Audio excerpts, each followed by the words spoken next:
యావత్ ప్రపంచం పండుగగా జరుపుకుంటున్న విషయం మనందరికీ తెలిసిందే.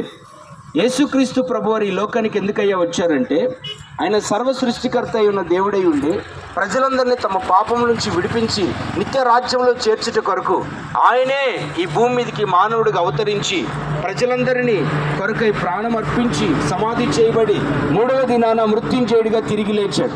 అలా తిరిగి లేచిన యేసుక్రీస్తు ప్రభువారు రెండవసారి భూమి మీదకి రాబోతున్నారు. యేసుక్రీస్తు ప్రభు యొక్క రెండవ రాకడ అనగా ఈ ప్రపంచానికి అంతం. ఈ ప్రపంచ అంతానికి అతి దగ్గరలో ఉన్న మనము యేసు ప్రభువారిని విశ్వసించడం ద్వారా నిత్య రాజ్యాన్ని పొందుకుంటాం. యేసు ప్రభువారిని విశ్వసించడం అంటే మతాలు మార్చుకోవడం కాదు.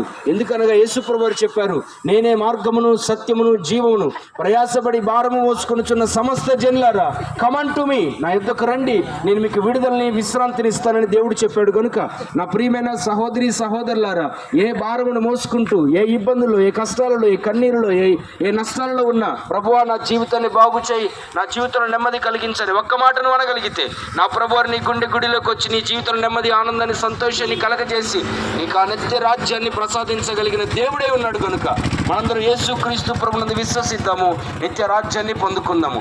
దేవుడు అట్టి గొప్ప రక్షణ భాగ్యాన్ని మనందరికీ ప్రసాదించును గాక.